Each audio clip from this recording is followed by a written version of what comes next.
Buenas noches, viajero de las ideas y de los sueños. Hoy no vienes solo a escuchar una historia, vienes a descubrir un poder que quizás siempre has tenido, pero que pocos saben usar. La capacidad de leer a las personas como si fueran un libro abierto. Antes de entrar en este viaje fascinante, te invito a dar like a este video y a suscribirte al canal, porque lo que vamos a explorar juntos no es entretenimiento vacío, es conocimiento que puede cambiar tu manera de ver al mundo y de verte a ti mismo. Imagina por un momento que caminas por una ciudad antigua, en una plaza iluminada por antorchas. Allí, entre los murmullos de los transeúntes, se levanta la voz de un hombre distinto. Su barba desordenada, su mirada penetrante y un aire de misterio lo rodean. No habla como los demás, no busca agradar, no predica una fe tranquila ni vende esperanza fácil. Ese hombre es Friedrich Nietzsche. En el siglo XIX, cuando Europa todavía vibraba con revoluciones, guerras y cambios sociales vertiginosos, Nietzsche observaba al ser humano con un bisturí filosófico que dejaba heridas y verdades al descubierto. Nietzsche decía que las personas no muestran su verdad en las palabras, sino en las grietas de su carácter, en cómo se mueven, en lo que callan, en lo que repiten una y otra vez sin darse cuenta. Y aquí comienza nuestra primera verdad psicológica. Los gestos, las pequeñas acciones cotidianas, dicen más que cualquier discurso. ¿Recuerdas aquella frase bíblica que afirma, «Por sus frutos los conoceréis»? Nietzsche, sin ser religioso, apuntaba en una dirección similar. Lo que una persona hace, incluso en lo más mínimo, revela lo que es. Pensemos en un ejemplo. Imagina a un hombre que siempre habla de humildad, pero al mismo tiempo no soporta que lo contradigan y levanta la voz cuando alguien lo desafía.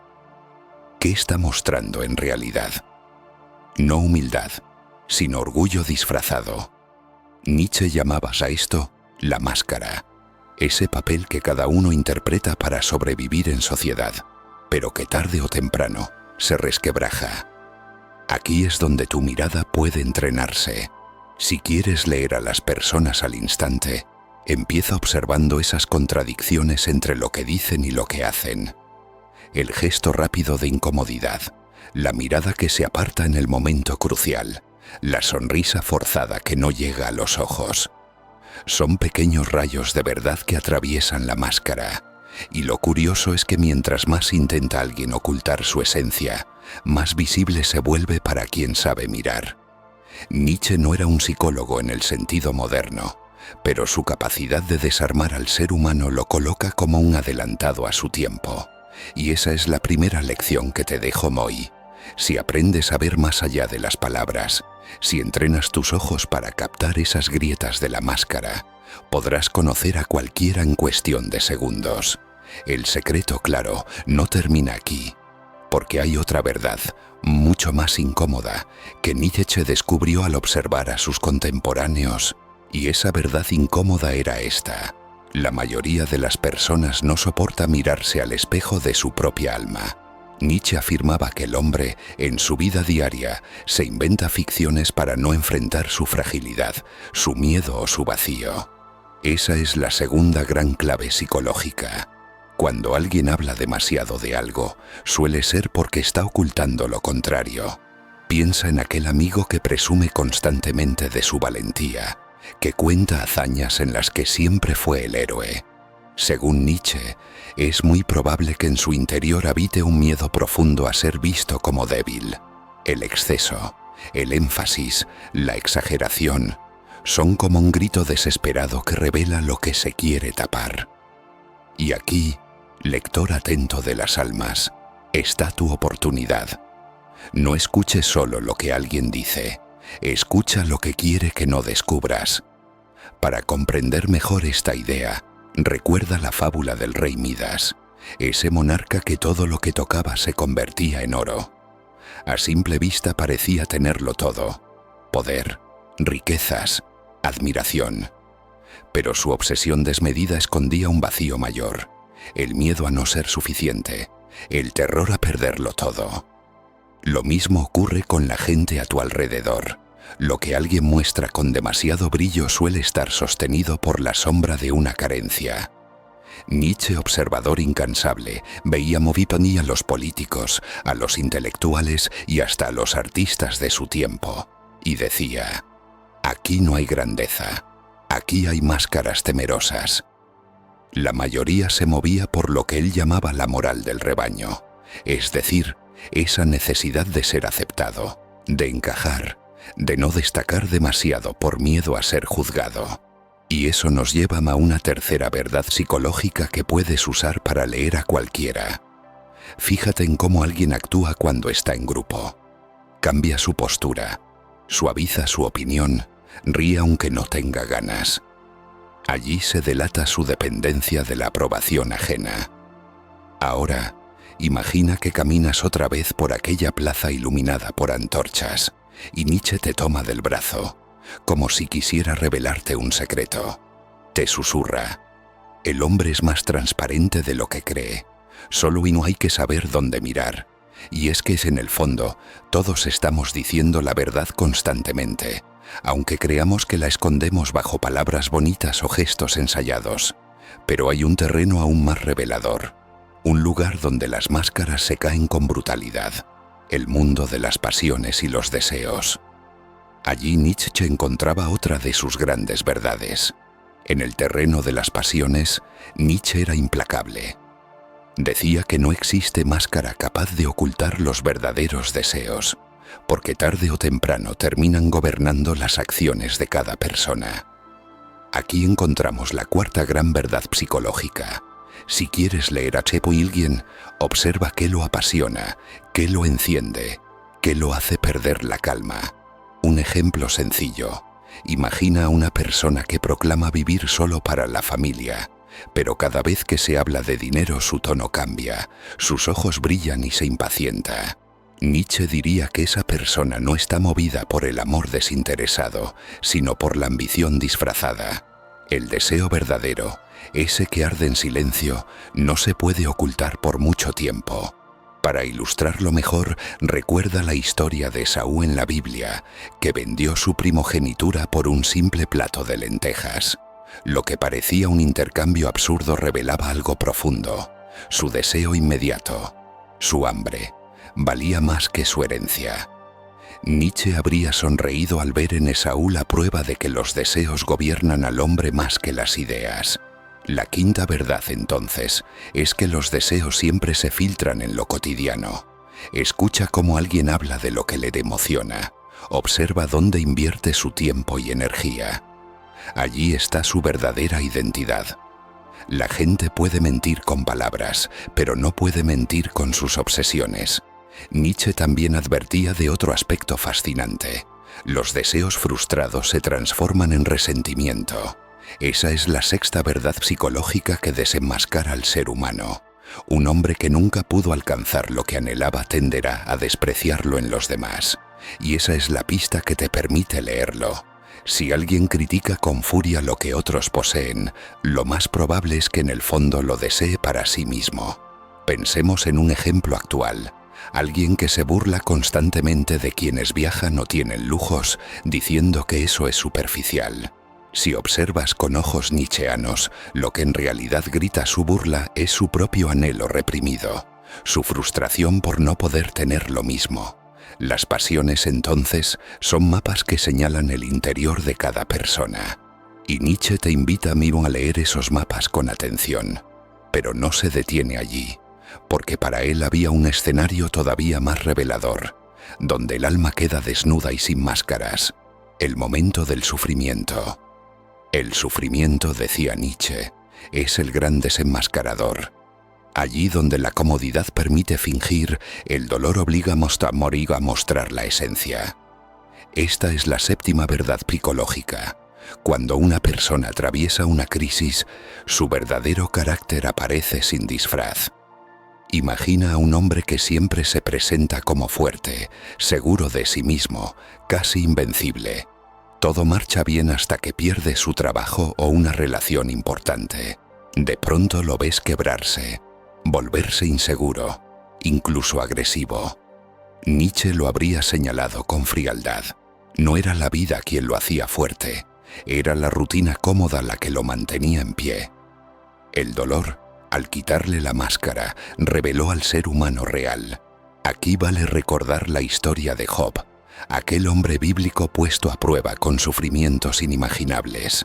Job perdió riqueza, familia y salud, y aunque al principio parecía imperturbable, poco a poco se quebró, maldijo su día de nacimiento y cuestionó incluso a Dios. Nietzsche, aunque contrario a la fe religiosa, habría reconocido en ese relato una gran enseñanza. El dolor no inventa nada nuevo, simplemente saca in irius mio la luz lo que estaba dormido en lo más hondo del alma. La octava verdad psicológica de Nietzsche se conecta con esto. Cada persona revela su auténtico sistema de valores cuando sufre. Unos buscan refugio en el poder, otros en la compasión, algunos en la esperanza y otros en la venganza.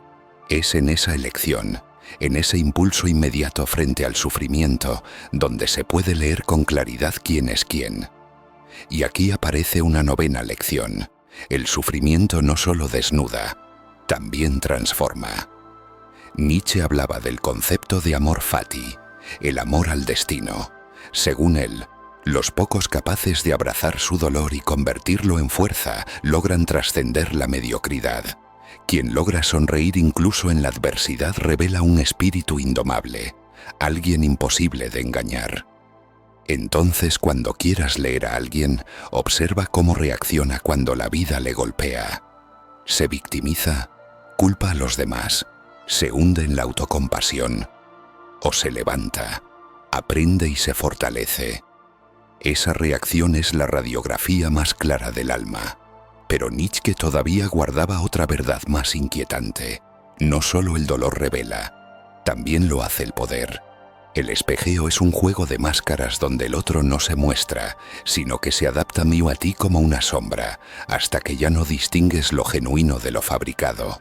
Lo inquietante de estas técnicas es que, combinadas, generan una red casi invisible. La culpa te ata emocionalmente, mientras el espejeo te convence de que estás unido a tu alma gemela. Así, aunque algo dentro de ti grite que algo no encaja, la lógica queda ahogada por la intensidad del vínculo, y en esa contradicción el manipulador encuentra su victoria silenciosa. La séptima y última técnica es el gaslighting, una de las más siniestras y devastadoras porque ataca directamente la percepción de la realidad. A diferencia de las demás, que juegan con emociones y vínculos, esta va un paso más allá. Busca que dudes de tu memoria, de tu criterio y hasta de tu propia cordura.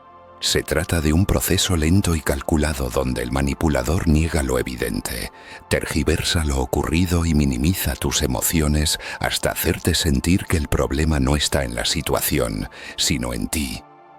Imagina que recuerdas con claridad una conversación, un gesto o un acuerdo, y cuando lo mencionas, la otra persona te responde con frases como: «Eso nunca pasó, estás exagerando, de verdad que inventas cosas». Al principio lo tomas como una diferencia de percepción, pero poco a poco esas negaciones se repiten, se acumulan, y empiezas a cuestionar tu propia memoria. Lo más peligroso es que el gaslighting no siempre se manifiesta en grandes discusiones. A veces basta con una risa sarcástica, un «ya estás otra vez con tus paranoias» o un comentario aparentemente ligero que erosiona tu confianza interna.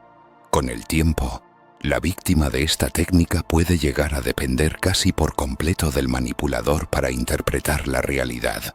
Es como vivir en una casa donde las paredes cambian de color, pero cada vez que lo mencionas, alguien insiste en que nunca cambiaron, que eres tú quien ve mal.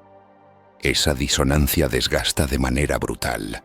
Dejas de confiar en tus sentidos, en tus recuerdos, y te entregas a la versión oficial de la otra persona, porque cuestionarla implica sentirte perdido. El gaslighting es tan efectivo porque combina varios ingredientes: confusión, inseguridad y aislamiento. Una persona atrapada en esta dinámica no solo se siente equivocada, sino también avergonzada de dudar.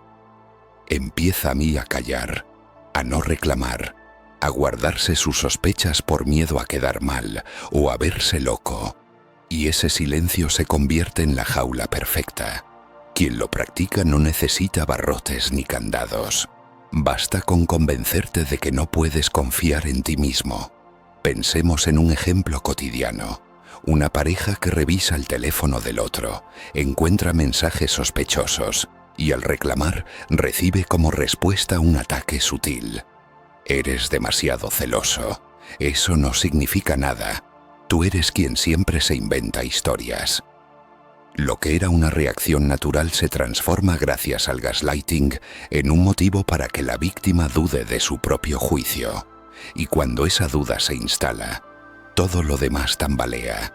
Ya no sabes si tu enojo está justificado, si tus intuiciones son reales o si simplemente estás perdiendo el control. Lo inquietante de esta técnica es que no solo se da en relaciones de pareja. También ocurre en familias, en ambientes laborales y hasta en sistemas sociales completos. Gobiernos, líderes y figuras de poder han usado el gaslighting para manipular masas, repitiendo mentiras con tanta firmeza que terminan pareciendo verdades, y ridiculizando cualquier voz disidente como paranoica o exagerada. Cuando la percepción de miles de personas se pone en duda al mismo tiempo, la realidad se convierte en un terreno maleable que unos pocos moldean a su antojo. Y aquí está lo más oscuro. El gaslighting no solo manipula, obsesiona. Porque cuando alguien logra que no confíes en ti mismo, te obliga a buscar refugio en la única fuente de certeza disponible, él mismo. Esa dependencia se convierte en un lazo invisible pero férreo. Un vínculo que encierra ni a la víctima en un círculo del que es casi imposible escapar sin ayuda externa. Y mientras más se prolonga, más difícil es distinguir dónde termina la manipulación y dónde empieza la realidad. Las técnicas que hemos recorrido son como hilos invisibles que se entrelazan en la mente, creando una red donde el control no se ejerce con gritos ni cadenas, sino con sutileza, con juegos psicológicos capaces de hacerte dudar incluso de quién eres. Y aquí está la gran verdad. Nadie está completamente a salvo. Todos podemos ser presa de estas dinámicas si no aprendemos a reconocerlas a tiempo. Porque la manipulación y la obsesión no llegan como un monstruo evidente, sino disfrazadas de cariño, atención o coincidencias demasiado perfectas. La conclusión es clara. El mayor antídoto contra estas técnicas es la conciencia. Sembró una chispa de curiosidad. Entonces te invito a dar like a este video y a suscribirte al canal. Aquí seguiremos desenterrando historias, filosofías y relatos que no solo te harán dormir con la mente activa, sino despertar cada día con más claridad.